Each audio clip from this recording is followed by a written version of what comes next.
Thank you, Chair. Margaret Stabe. I'm the CEO of Airservices Australia, and I don't intend to making an opening statement. Thank you. Jason. Jason Harfield, Executive General Manager of Air Traffic Control for Airservices. Good morning, Peter Hobson. I work with Jason. I'm managing network management services, which includes Aeronautical Information Service. Thank you very much. Senator Xenoverse, do you want to kick off? Very happy to. Thank you very much, Chair. Can I just ask, what are the hazardous weather procedures for domestic flights in the context of amended TAFs, TAFs and SPECIs? In other words, how are pilots conducting domestic flights notified of changes in meteorological conditions? Thank you, Senator. I'm going to ask Mr Hartfield to answer that, as the detail I'm still getting across. Sure. Senator, I know this is sort of buck passing, but Peter Hobson's the technical expert here, so I'll let him answer that question. You don't want to refer it on to anyone else? No, there's just the three of us. Okay. There's no one else to refer to.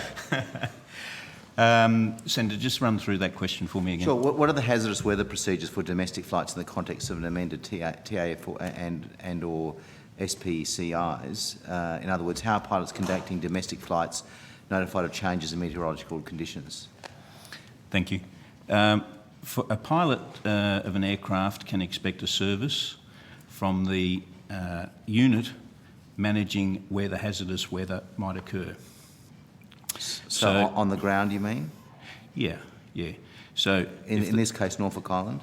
Norfolk Island is within the New Zealand flight information region. Right. So it would have to be information coming out of New Zealand, is that right? Yep. So we would have to rely on the New Zealanders to tell us what's happening in Norfolk Island? No, the New Zealanders are responsible for their airspace. They know what they need to do, and they would receive weather information from the Bureau of Meteorology. And how is that conveyed to the pilot? If he's in flight, by radio. Yeah, but it would come via. But it would come by.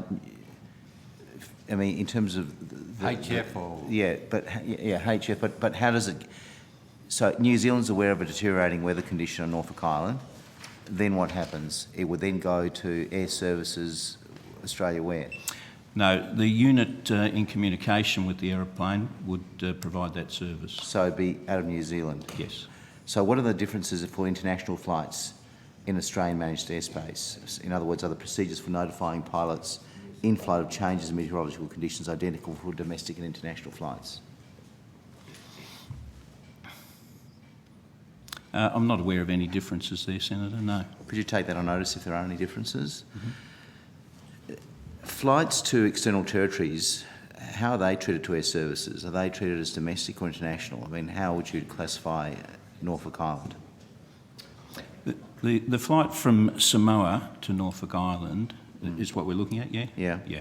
Okay, so that's purely, that flight didn't enter Australian airspace at all. But it did enter Australian airspace at some point, didn't it? No.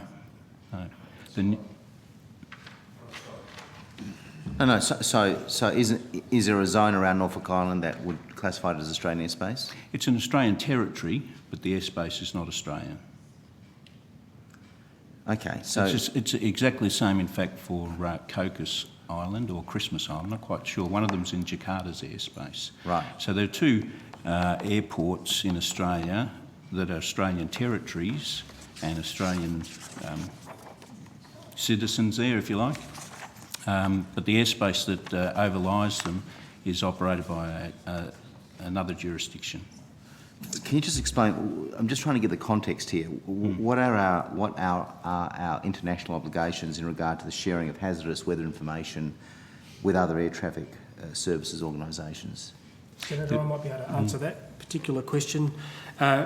We have a monitoring where the Bureau of Meteorology monitors obviously a number of locations around Australia and within the jurisdiction of our particular airspace that we manage. When we get information that is provided that is of differing nature from what the forecast is, such as a hazardous weather event, such as the SPECI information that you mentioned previously, is that information is then sent to the control positions, and then that information is then relayed to the particular aircraft based on the fact of certain parameters where the weather has changed. And we call that a hazard alerting service. And what we would do, for example, if I use an example of an aircraft flying between Melbourne and Sydney, and they have the thermal area forecast for Sydney, and the weather conditions have rapidly changed and it's different, we will hazard alert and we will notify all aircraft going to that destination of the change in weather circumstances. So do that happen here in relation to Norfolk Island, with that deteriorating weather Senator, situation? we're unaware because that flight went through different jurisdictions. It was in New Zealand airspace. So that's a fundamental flaw then, is it? That we have no... I mean, from the evidence we've received through you, Senator, is that there was an updated deterioration report on the weather into Norfolk Island, which wasn't conveyed to the pilot by New Zealand, and there's nothing we can do about it, just tough tits. Well, Senator, this particular flight, we were aware of the leg from obviously Sydney to Norfolk Island, and therefore, and also on the return, the Norfolk Island to Sydney leg, which is where we would come, where the aircraft would transfer to Australian airspace and air traffic control to be managed.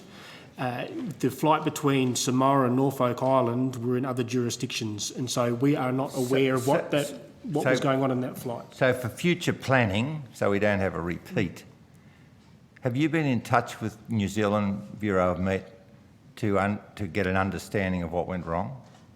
No, Senator. Shouldn't you have? Wouldn't it be in your best interest to know that if the weather was deteriorating on one incident, which ended up in the sea, and it was evident that New Zealand knew the weather was deteriorating, the pilot didn't have that update, wouldn't you be interested to know, shit, we better not let this happen again? Yes, Senator, and that's what we rely on, things like the ATSB report, to give us that information on how the system was working. And because, you know, if for example, the aircraft didn't ditch, and even though there was weather there, we're not aware of that flight, we're not managing that flight, we're not dealing with that flight, and so therefore, correct, we would be interested in the lessons learnt from the incident, and that we would rely that from the ATSB report. Chair, may I just follow on directly from that line of questioning, Mr Harfield? Let's go to the ATSB report. At page 7 it states that Nandi ATC did not and was not required by any international agreement to proactively provide the 0803 amended Norfolk Island TAF to the flight crew. Now, doesn't that seem, and I'm happy to ask to you, Ms Stabe, as well, doesn't that seem to be an unsafe practice in that it is tantamount to withholding of critical safety information that might otherwise prevent a flight from continuing into a dangerous situation, which occurred here? Yes, Senator. However, the rules for Fiji and air traffic control are constructed by Fiji and international agreement. We have those within Australian domestic and the airspace that we manage. We are required to pass that information on to the flight. These are the rules of Fiji air traffic control. How, but we're talking about an aircraft headed into an Australian territory, though, aren't we? Well, he's going to Norfolk Island, yes, but Norfolk Island is managed by New Zealand air traffic control.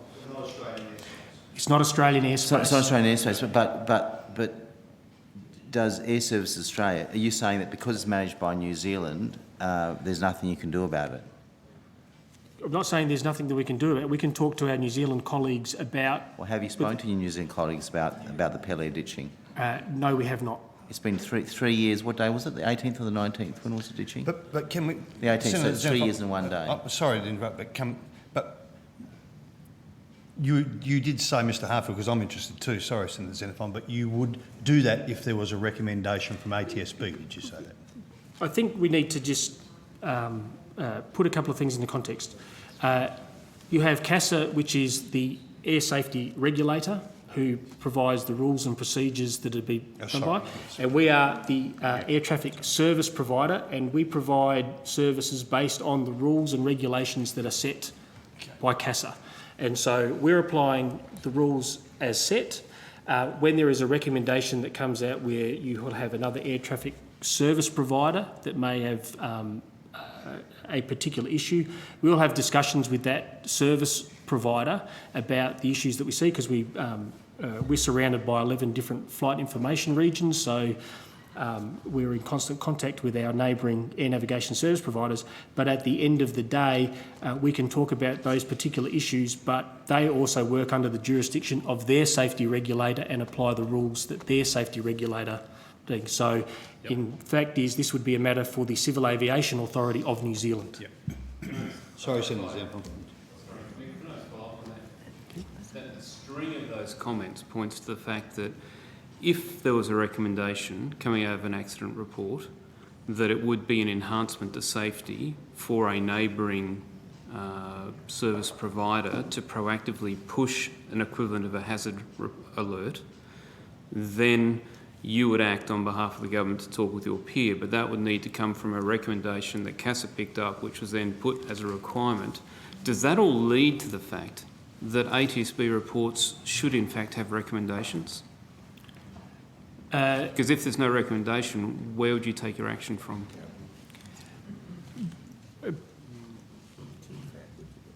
From our perspective, as an air navigation service provider, we just don't rely on an ATSB report. If we see any particular safety issue, we have regular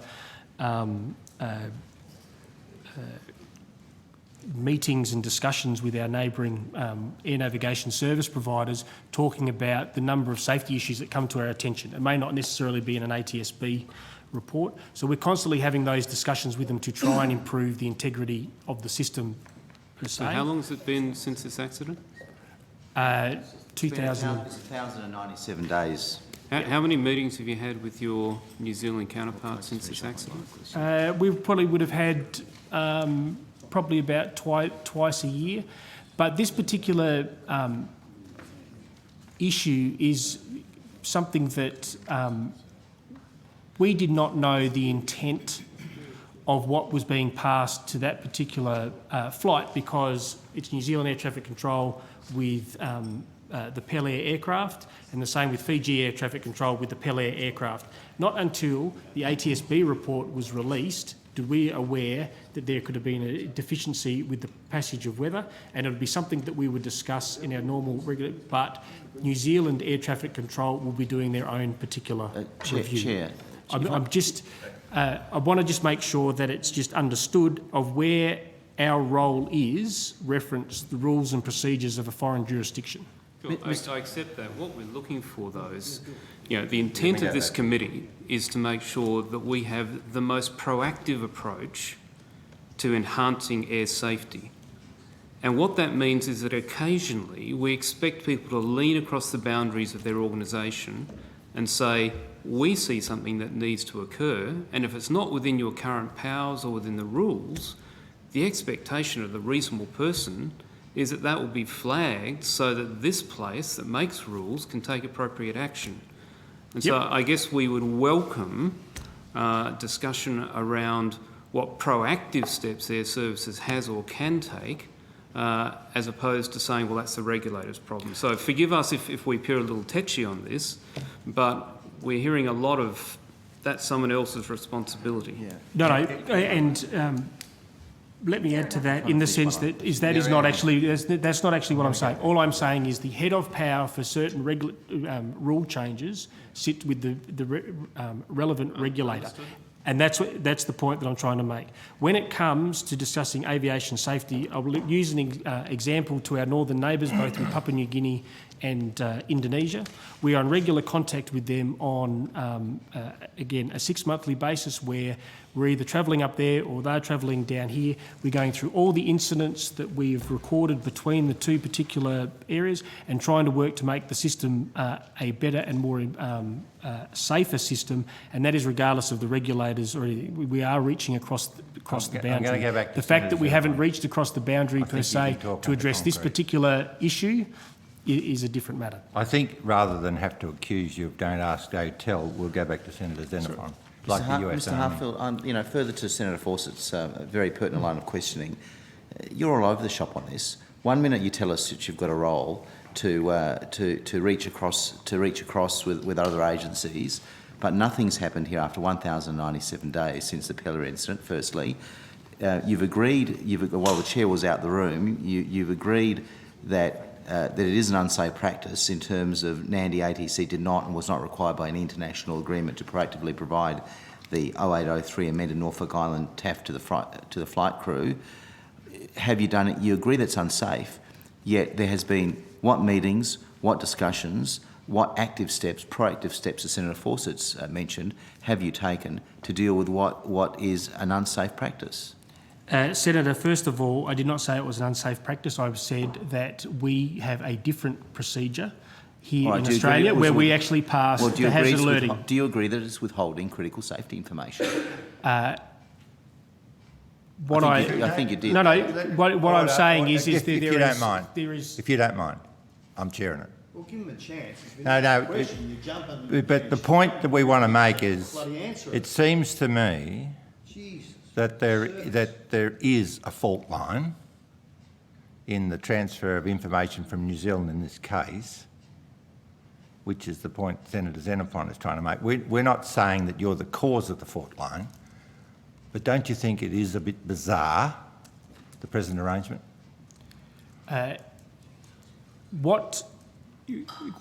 First of all, it was... We're not blaming you for the arrangement. No, I understand, Senator. I just want to make sure that I'm clear in what I'm saying. The fact is, this was not New Zealand air traffic control, it was Fiji air traffic control that did not pass the amended weather information. That weather information, on the basis of what happened in the accident, was critical in the sense that it would, if that bit of information was being, then the outcome may have been different.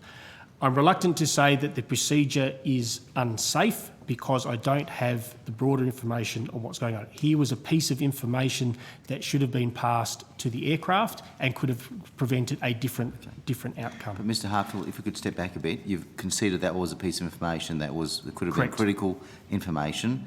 What steps have been taken to liaise with, communicate with, have discussions with Fijian air traffic control since the ditching of that flight 3 years and 1 day ago? None so far from Airservices' perspective. Do you think that's a satisfactory response? At this particular stage, I do, in the fact that we do not investigate this accident and we are not privy to the information associated with this accident until the ATSB report came out. So in other words, I know that there's been a lengthy time since the accident happened, but we weren't privy to the information contained in the report until the report was published. Can I just confirm, were you given drafts of the report in relation to this? Were you kept informed of developments? I mean, when an accident is being investigated, were you kept informed of that? I'm unaware of whether we got the draft reports because we're not necessarily an interested party. Okay, but can you please take on notice where they are? Correct. And Ms Dave, as the new, and I appreciate that you've just, stepped into this position, and congratulations in your new role.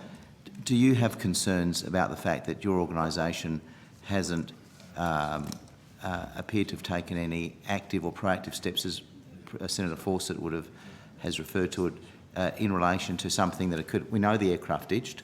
We know very early on from early investigations, and I would assume that there would be information being conveyed from the ATSB to Airservices Australia, and if you could take that on notice, I'd find that extraordinary if ATSB wasn't sending information. I'm quite shocked, even since the report came out in August, that there has been no communication with Fijian air traffic control. It's been 3 months. Leaving aside what occurred earlier, is that something now that will be followed up by Airservices Australia to follow it through with Fijian air traffic control? Thank you, Senator. The first thing I would say, I'm not concerned about how Airservices has dealt with this particular matter, but and the whole point, I guess... Is that because it's not in your jurisdiction? Because we have followed our area of responsibility. That's right, exactly. It's not in your jurisdiction, therefore it doesn't worry you. Not in the way this particular incident was handled, but what it has brought out in my mind, appearing here before you, is that there is room for improvement in managing the cross-boundary areas of the different jurisdictions, because inevitably it's very difficult in the air to see the line drawn on a map. But surely, in normal human workings, this is with your permission, Senator Xenophon, a fundamental flaw in that the weather wasn't conveyed in New Zealand airspace by Bureau of Met New Zealand. Everyone knows that. The guy, even if you were the most mediocre pilot like I used to be, would know to divert to somewhere like Noumea with ILS. And it didn't happen because he didn't get the information, and the outcome was catastrophic to say the least. Surely it's not one of these things where, as Senator Fawcett said, don't look over the boundary, you mightn't like what you see. For God's sake, why wouldn't you have been up CASA and up ATSB and up everyone else, like I intend to be, over this? I mean, it's obviously a flaw, and obviously bureaucracies tend to protect themselves, put up a shell, you know, don't ask, don't tell, that wasn't our responsibility, and don't look over the fence. For God's sake, what's going on? Yeah, but Chair, Ms Stave's not saying that. She's not saying that. Yeah, but No, she's not perhaps saying I can that. reiterate what I back was... to you, Senator Xenophon. Well, hang on. No, you've said something, Chair, that Ms Stave, you assume that don't look, don't ask, but she didn't say that, and I think we've got to get That's that my correct. interpretation That's of it. right, but you said that Ms Stave, so she has the opportunity to once again reinforce she did not say that. She acknowledged. And certainly, Needs to Chair, look further. I don't subscribe to don't ask, don't tell. And I think, as I just said, there is an opportunity here to learn from this incident, where, as the service providers, we can work with our colleagues in near jurisdictions and indeed across the world to understand if there is better practice in terms of dealing with the handoff points across jurisdictions. Anyhow, you might be... Welcome to your first hearing, by the way. Thank you. I would just split someone's head open over that in a philosophical sense. Back to you, Senator Xenophon. I realise I've had more than a fair go. I just want to put some questions on notice in a sec. I want to put some questions on notice in a second, but I wanted to spell them out just so it's clear what's on the agenda. But can I ask you, Ms Stave, as the new CEO of Airservices Australia, given what you know now, given what we now know in the ATSB report, given what occurred 3 years and 1 day ago, will there now be communications between... I'll wait for you to read the note from Mr Harfield.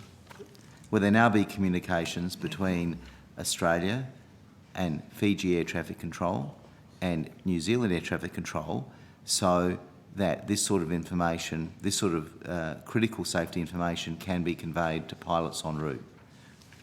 Will that now happen, or will you be considering whether it happens or not?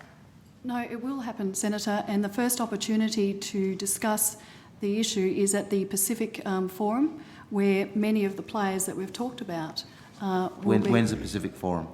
Coming up before the end of the year. This is 3 years after the event. So are you seriously suggesting that we have to wait for a forum, that you can't pick up the phone and say, God help us. this has happened, this is something we want to bring to your attention? You're not seriously suggesting we need to wait for a forum that happens every year or 2 or 3 years? No, I'm not seriously suggesting that. I'm just saying that it's an opportunity that presents itself. Why can't the opportunity present itself before that forum to say this is a critical issue?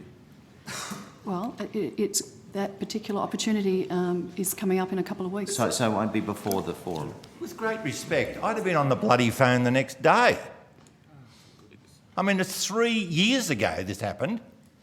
Senator, as I said, I understand that the accident happened 3 years ago. However, the ATSB report has only just come out in the last few months. Yeah, but you are Up until that particular you are time... guided by the bureaucratic rules around it. But this would have been, like this committee, we don't play politics here. We just deal with the facts and bugger the politics. And the facts that's are what that you we ought have to the be doing. Pacific Safety Forum that comes up where you get all these people from the various jurisdictions. We're not just dealing with Fiji by himself, we're dealing with New Zealand. And you come around and we go through an agenda of all the issues that have popped up over that period of time and discuss them as a group rather than individually. So in the meantime, if it happens again, that's too bad. What a joke. You're a joke. Back to you, Senator Xenophon. Colleagues, I understand the frustration, and I'm experiencing It's a it joke, too. Yeah, I'm experiencing it too, but I think with the greatest respect, Yeah, right. yelling at the officers from the department, I don't think it's called for. I mean, and I think, Chair, I think Senator Xenophon, rather than put him on notice, should put his questions to the officers now while we've got the opportunity. Okay. Well, just to reiterate, without labouring the issue, if you could please provide us details, including copies of documents of whatever information you had about this particular incident, at what dates you knew what was happening, etc. I think there would be a fair-minded approach, an objective approach. Many would say in the community that at the moment that you were aware that there was an issue with air traffic control in Fiji, there should have been a proactive approach taken. So I think there's a real issue there. So I can just tell you what my view will be ultimately when this committee reports, that I'm very, very concerned about that. And I would urge you, Ms Dabe, as a new CEO, not to wait till the forum, but to actually take some steps before that, because we're very lucky that there wasn't a loss of life on that aircraft. I just wanted to put some issues here about, does Airservices maintain tape records of high-frequency radio traffic on its allocated frequencies? Can you tell me whether that's the case, or do you want to take that on notice? Can you just say that again? I will. Senator? I need to speak up. Does Airservices maintain tape records of high-frequency radio traffic on its allocated frequencies? We are required to record all our traffic, regardless of what type of frequency it is. Sure. That we do have records. And are all air traffic services organisations required to keep similar records, such as out of Nandi? We have to take that on notice. Please do, and also New Zealand as well. Now, regarding the Australian Aeronautical Information Publication, firstly, is a text provided to Airservices by CASA, or do you control all of the editorial resources? I'll hand that to Mr Hobson to answer that particular question. Thanks, Jason. Senator, the text is the content of the AIP in terms of the text and the language used is, in the main, the author is the CASA and Airservices is the publisher. Right, so you have to rely on what CASA provides to you. That's correct. Secondly, so who is responsible for ensuring that material that requires some sort of mandatory action is properly based on a legal instrument with an appropriate head of power? The author, CASA. CASA. And in the particular case of AIP en route 73 alternate aerodromes, is there one or more legal instruments that establish those requirements? On notice, please. And finally, it seems likely that the briefing officer was aware that the pilot's flight planning from Samoa was not based on all the relevant information.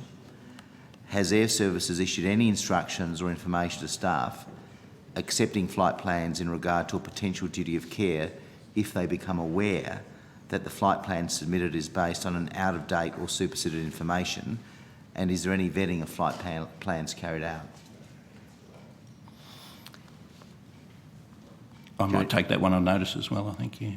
I can give you a partial answer. You can see the significance of this in the context of the sequence of events. Sure, I can, yeah. I'm happy for you to take it on notice. Yeah. I just want to consider to answer that because I think it's a key issue.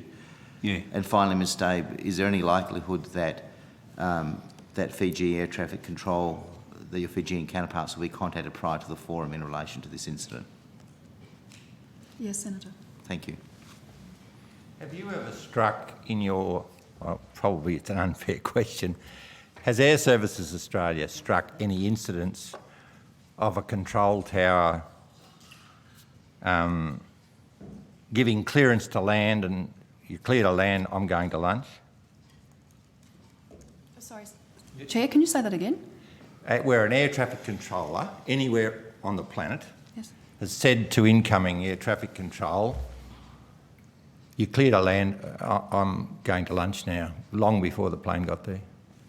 I'm not aware of any incident like that. Oh, you're in for some surprises. Senator Nash. Thanks very much, Chair. Can we just go back to this issue of the provision of the information from New Zealand? The Pacific Forum, what date is that? Let's take it on notice. It's before, I think in the second week of December, but I will advise. Okay. So if there's, gosh, fingers crossed it doesn't happen, but if there was another incident of the same nature that happened between now and what's that, a few weeks away, whose responsibility would it be that this issue hadn't been dealt with immediately? I'm really struggling. No, I'm not. I've got to carry field. No, I'm talking to my colleague, sorry.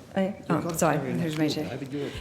I'm just trying to ascertain if there was another accident and it has been identified that there's this fault line issue, as you said, Ms David, could be addressed better. You're now planning to do it at the Pacific Forum.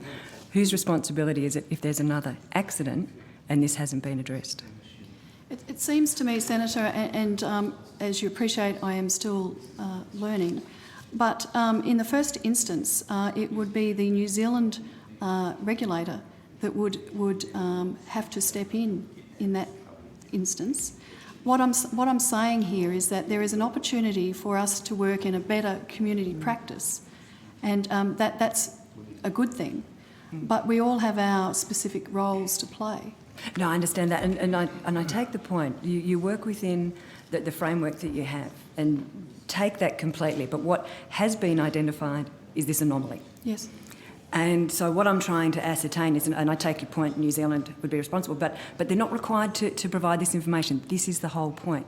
So I'm just trying to understand, if there was another accident before this issue is addressed, as hopefully it will be, who's responsible? Senator... Whose head do we cut off, in other words? Because somebody would have to take responsibility for the fact that this issue, having been identified, wasn't addressed urgently. So who would have the responsibility for it not having been addressed urgently?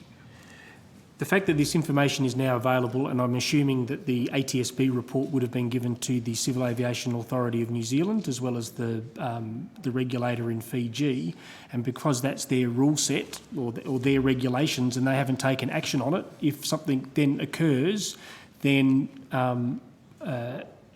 the responsibility would be with that particular jurisdiction. The point I'm trying to make is that we do not own the rule set or cannot change the rule set of a foreign jurisdiction. We're not blaming you. We're trying to find a resolution. So what we need from you and others that appear before us is to get all the pieces of the jigsaw puzzle so we can actually put it into a picture. So we're not blaming you. It's fine. We understand the rules you work under. What we're trying to do is figure out how to resolve it. And that's the bit we're hitting the wall with. So the attendance at the Pacific Forum, when was the decision made for you to talk to your counterparts, New Zealand, Fiji, at the Pacific Forum? When was that decision made? The Pacific Forum is a regular... I know what it is. No, it's a regular thing where when we come together as the South Pacific type areas and responsibilities, we'll work through the various safety... As I said, Mr. Harfield, sorry. Chair, hang on, just one sec. When did you make the decision that you would raise this issue with Fiji and New Zealand at the Pacific Forum? Was it this morning? Was it last week? Was it a month ago? When did you make the decision? 3 years ago. The decision to be put on there without knowing what was already on the agenda, what the thing is that after this discussion here, we'll ensure that it's on the agenda. So but there is a level of assumption that all incidents that we've had would be done. I'm just trying to ascertain. So I'm correct in saying, as of the discussion this morning at this hearing, you have now decided to take this issue to the Pacific Forum. Is that correct? We'll ensure that it's there with the Pacific Forum. Okay, so it wasn't before now. If and sorry, Chair, this is my last, and then I'll pass on. So it's not like it doesn't happen. You're used to me swearing. Absolutely, it's water off a duck's back. If we weren't having this particular inquiry, what would have triggered the decision to collectively examine with your counterparts this issue of the fault line and the fact that there's an anomaly, Ms. Smith? Ms. Dave? Would it not have happened? What I'm trying to get at is, if we hadn't been asking you these questions this morning, would you have done anything? Would you have raised this at the Pacific Forum as an issue if we hadn't been discussing it here this morning at this inquiry? My expectation is that that is why we have those sorts of forums, so that we can share lessons learnt from incidences that occur. Okay, so then why wasn't it already on the agenda? I can't answer that because I haven't seen the agenda myself. What? The fact is that we haven't got the agenda in front of us. We don't know the detail. What? So you get an agenda and then you figure out if you're going to add something? No, hang on. The agenda is set by the various coordinators that we have. For example, I have the manager of upper airspace, which is the manager of the airspace that abuts Fiji and New Zealand, and that they are the representative of Airservices that goes along to the forum. They set the agenda. I don't have the agenda in front of us. So do you have any opportunity to have input into the agenda from Airservices? Yes, Airservices has... Airservices does, right. So who would have the responsibility within Airservices to have this issue placed on the agenda for the Pacific Forum? Our representative at the forum. And who's that? There's the manager upper airspace. Okay, so my last question, Chair. So why didn't they put this on the agenda before? Why has it taken this committee inquiry to get this on the agenda? We'll take that on notice, Senator, and the fact is I'm not saying that it wasn't already on the agenda. We were unaware whether it's on the agenda, and we've said that we will ensure that it is.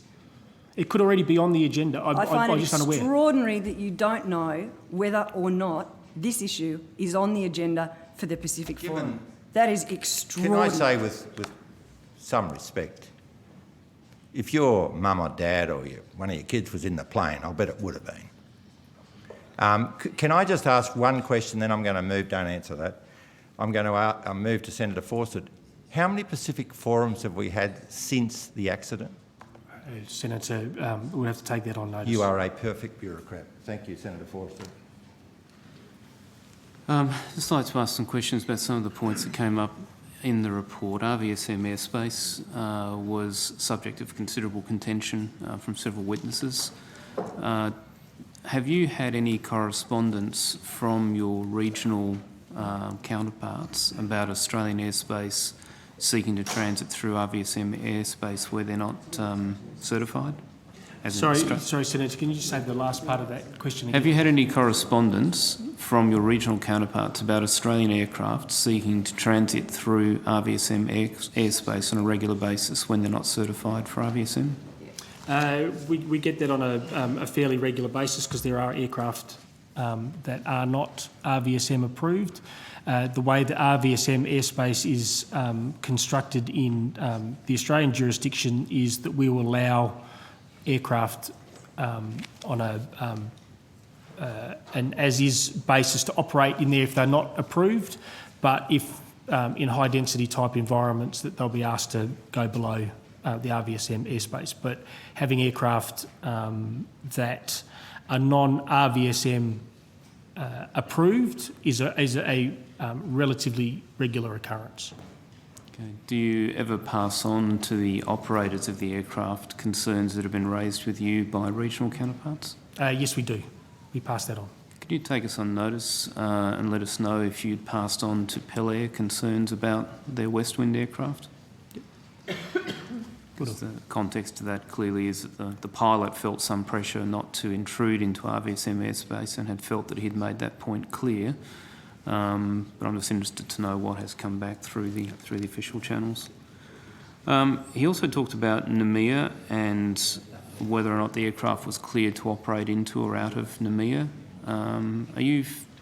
Do you get involved in discussions at all with regional authorities about whether aircraft are cleared, or is that purely between the operator and the relevant authority? The relevant authority, so we don't get involved, Senator. Sure. Flying that kind of a route through your automated weather briefing system, NAPES, I would expect normally to get the grid point winds as the detailed breakdown of your winds across the gradient. For a phone briefing, would the phone operator normally give the relevant winds for the planned level, or would they not give those upper level winds over a phone briefing? Peter? The pilot briefing officer would respond to the information requested by the pilot. Okay, thank you. Excuse me, guys, I'm finding it really difficult to hear the witnesses. Thanks. ATSB recommendations, Mr Harfield, your opening comment was that where there were recommendations, you would then look to take action. Does it surprise you that ATSB reports no longer appear to have recommendations for things that might trigger, the whole discussion we've just had for the last 10 minutes?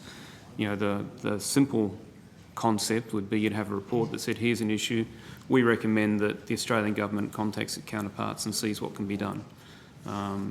Does it surprise you that there is not a recommendation in there? Senator, maybe it's because the way that we review reports, but I was unaware that they're no longer making recommendations as such in ATSB reports.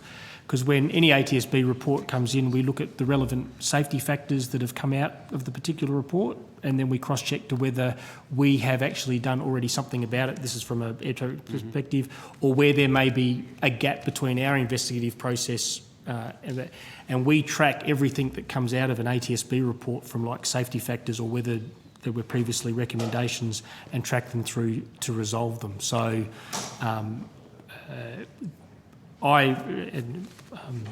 not sure why I didn't pick it up, that I wasn't aware that they were no longer making recommendations in reports.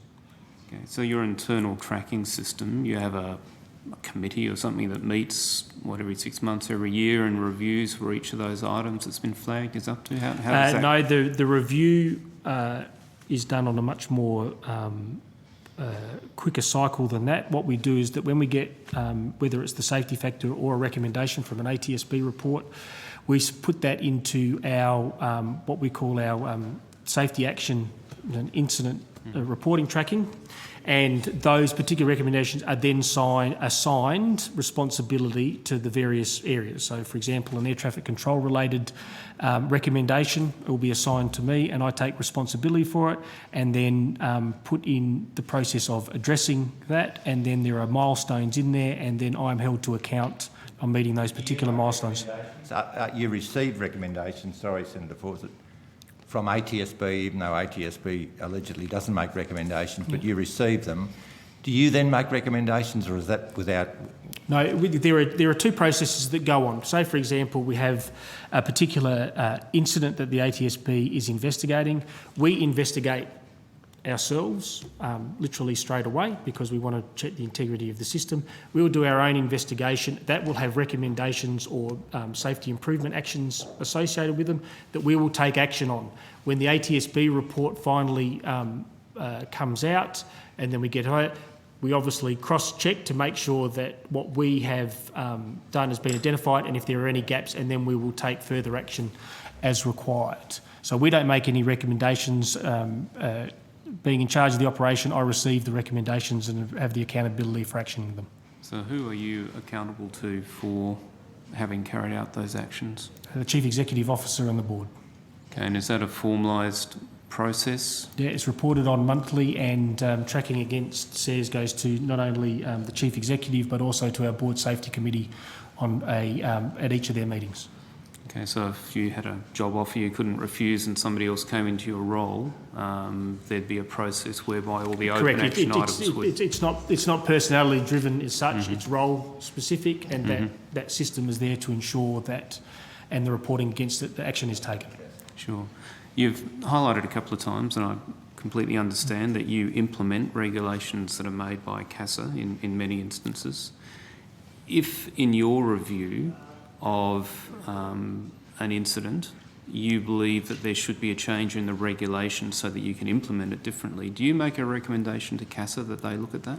Yes, we do. We advise CASA saying that we've picked up this particular risk associated with an incident. These are the actions that we've taken to mitigate that particular risk, but from a systemic point of view, that we would look at changing the regulations or, the manual of standards that underpins the regulations, and would make comment that we think that needs to be addressed to ensure that there is a systemic fix being made. Do you have a similar tracking system within Airservices to say, well, we've made 5 recommendations, however many, to track if and when and how they are either closed out or if they're still open? We will be able to advise which recommendations come up and that we've passed them on to, say, for example, CASA for further work, and where that would be at. So if we asked you to take on notice how many such recommendations, perhaps over the last 10 years, or 5 years, you've made to CASA, and how many have been actioned and closed out, you should be able to come back and tell us that? That's correct. Yeah, could you do that for us? Thanks. Thanks, Chair. Thank you, Senator Xenoverse. Can I Just ask, in relation to, you say, Mr Harfield, that you rely on what the ATSB says in its recommendations in part before you can, if it relate, insofar as it relates to Airservices Australia. Is that irrelevant? Yes, in the sense that we've usually done our own investigation, and it's where we look at to see whether it supports the findings that we found in our recommendation and whether there's any gaps. So, and I might be guided by Senator Fawcett on this, in case I've got this wrong. But my understanding of the ATSB report into this particular accident is that there wasn't much said at all about air traffic control, was there? that's correct. Yeah. So, in the absence of the ATSB making recommendations about air traffic control issues, where does that leave you? Well, in this particular case, because this happened in a foreign jurisdiction, we wouldn't be necessarily doing our own investigation into it because... Sorry? Yeah. And as a result of that, we're very heavily reliant on the ATSB report because that's where our prime source of information to whether there would be an issue. And so therefore we... I just want to tease this out though. So were there discussions, are there any discussions between the ATSB and Airservices Australia in relation to this incident? There would have been, Senator, we'll have to take it on notice to what they particularly... Yes, could you please provide, and I take it over the committee support, that please provide details of memoranda, emails, correspondence, anything reduced in writing, even a phone conversations with respect to those discussions in respect of this incident. And in terms of Airservices Australia's role, Ms Dave, I really appreciate you've only just stepped into this role. How long has it been? Just 1 month. 1 month? By the way, we also appreciate that Airservices has been in some sort of disarray for a good while over the various problems you've had with credit cards. And if I could put on the record, I think it's noted, and I think we all welcome that Mr Houston is chair of Airservices Australia. I think that's been a unanimously welcome appointment by the government. Can we? I mean, what role do you see for Airservices Australia to champion the change to the more proactive procedure that Senator Fawcett has quite rightly pointed out? I mean, does it have a role? Because it seems to me right now that unless the ATSB raises the red flag, there doesn't seem to be much of a role for Airservices Australia. I mean, do you think that's an appropriate response? Look, Senator, as we've discussed previously, in dealing with that incident, there were various regulators involved, there were various service providers involved. But let's talk moving forward, because that's what I think you're asking me, in terms of moving forward, how do we look at these incidences? I do see a role where we would work and talk to the other service providers in the region, and indeed, as I said before, globally, where we can learn lessons, understand what is going on. And, you know, as I said before, when you have jurisdictions that abut each other, we need to be having open dialogue to make sure that we understand the roles everybody has to play and where we can work together to improve the system. Okay, so in terms of that open dialogue, could you provide, as a matter of some urgency to the committee, once you've had that dialogue with with Fiji and air traffic control, and indeed any communication you have with New Zealand, because I think it may well be relevant to the deliberations of this committee. Thank you. So Mr Harfield, is it? Correct. The world's perfect bureaucrat. Congratulations. Have you read the ATSB report? Most of it, yes. And Mr Hobson, have you read it? Most of it. Which parts haven't you read? Oh, yes, I've read it. No, you just said Yeah, most of it in the sense that of flicking through it and picking up various bits and pieces. So you've had a flick and a pick? You've had a flick? Yes, I've read it. In detail? Yeah. Does it Every not word. mention New Zealand's the catastrophic weather, unreported weather change? Does it not raise that? I don't recall a comment on the New Zealand service provider. Isn't that then a catastrophic flaw in the report? Because for God's sake, it's the key to why this may have happened. And it's not even in the report. Well, And that lets you off the hook. Airservices responds to questions from the ATSB for information. We're not the authors of the report. Anyhow, Senator Fawcett says I'm a bit too far out there. I'll go to Fiona Nash, Senator Nash, and then to Senator Fawcett. Thanks. I do have some further ones I'll probably put on notice as well, given the time. But just following on from that and the ATSB report not having any reference to the New Zealand traffic control lack of provision, when I asked you before, Mr Harfield, about if in the interim between now and when the Pacific Forum takes place, if there is another accident, if there is another incident, who would have responsibility? You said New Zealand would because the ATSB report had been circulated, so then if they didn't act on that, they would then be responsible, which made perfect sense to me. But now we find out there's actually no reference to New Zealand lack of provision of the information by the traffic control in the ATSB report. So how can they act on something that's not in there, in that report? Does the report talk about, my recollection is the report talks about the responsibility of the pilot in command. Yeah, but my point is, you said that if an accident were to happen in the interim before this is addressed, when I asked who would be responsible, I was given the answer New Zealand would. But they've got no information in that report to act upon. So how can that be correct? That may well be the case. Mr Harfield, sorry, just further to the answer you gave me before. The question that I was asked before, Senator, was who would be responsible if something else happened again? And as I was saying is that if the ATSB report has been passed to the New Zealand Civil Aviation Authority and they, taking that up, have identified there's an issue, then it's for their regulations and their change. If that is not in there, there is no issue in that report for them to identify. That's my exact point. Then there is no mechanism for the foreign jurisdiction to be aware there is a flaw in their procedure. So ATSB then, you're the bunnies, Oh, Lord. and ATSB don't ask, don't tell the Senator Fawcett. Say that again, Senator. You're the bunnies, and because none of this affects you because there's nothing in the report upon which you've got to act, even though it's critical to the crash, perhaps. ATSB, for whatever reason, whether it was just to protect the bureaucracy or it was adjusted by CASA, which is a possibility, didn't mention this critical factor of the non-reporting of the weather change, which, leads to a very big question. Senator Fawcett. Chair, I think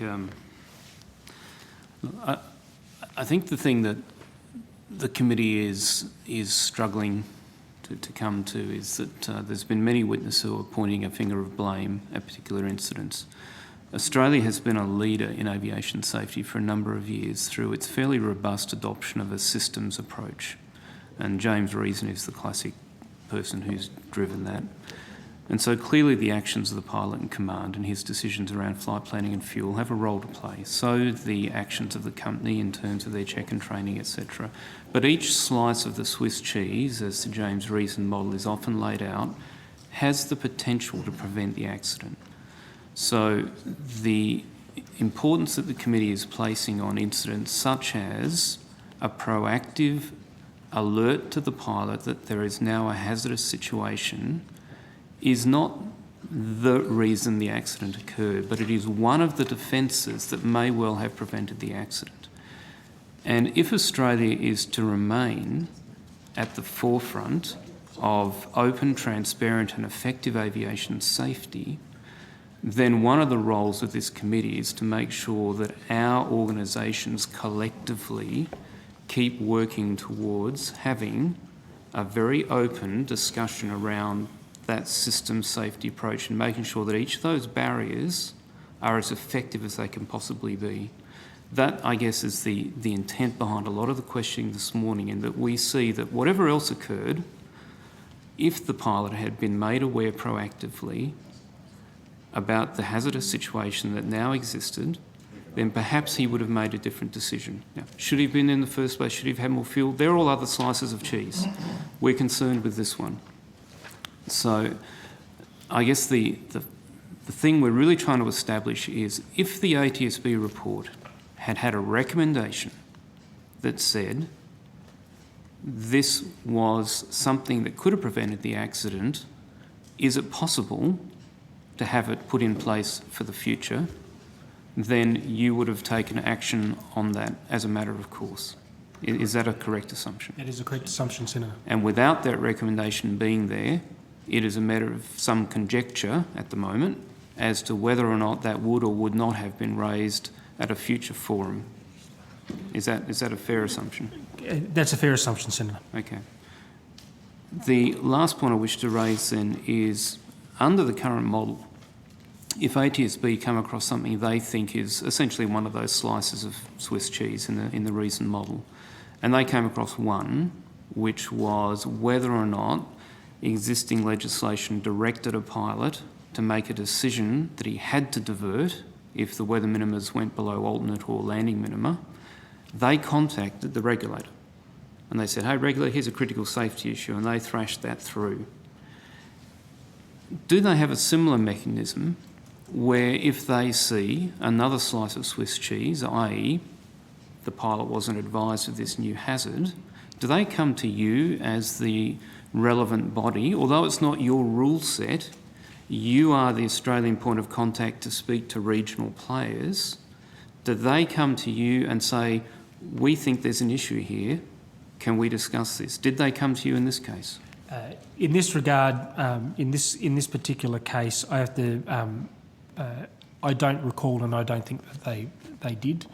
However, in other instances where things have occurred, they have come to us to ask for assistance, such as some incidents that have happened in Indonesia, for example. Mm-hmm. But no one cared about the Prang Norfolk Island. That's not correct, Senator. I just don't recall the ATSB coming to us for assistance in this particular jurisdiction. Airservices? Nearly 25 years, Senator.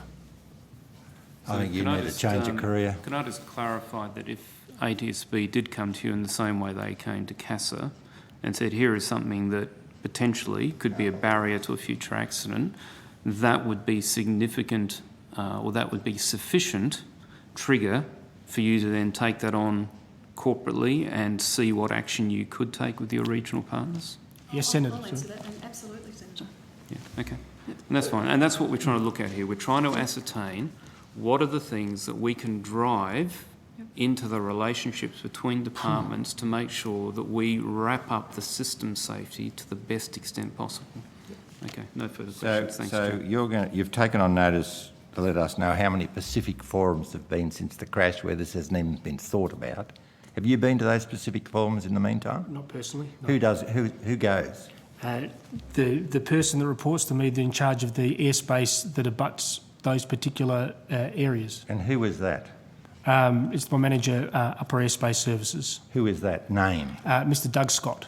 And so he still works for Airservices? Yeah, he works. We'd he be works delighted directly to for have me. him come here and give evidence, Ms. Dave, if you would permit that. If you don't, we'll subpoena him. No, you don't need to do that, I don't think. I am disgusted. Thank you very much for your evidence.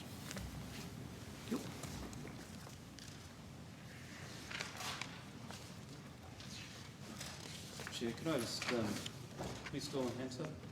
Yep. For the officers concerned, and Chair, whilst you may feel that, I don't actually think that represents the view of the committee. I recognise that there are some failings in the system and we need to work towards that. Can I just clarify that I'm not disgusted with you, I'm disgusted with the system that allows this to happen. We in no way are blaming you. I think you're the bunnies. Okay, thanks, Chair. And can we get a timeline, since it's on Hansard, in order that email trail, the communications between Airservices Australia and ATSB in relation to this incident, and indeed if the regulator, CASA, was involved as well about this incident, any correspondence, communications, notes and memoranda, whatever, how long would that take to dig up? It shouldn't take too long, Yeah. done as soon as practicable. I'd appreciate that. Thank you.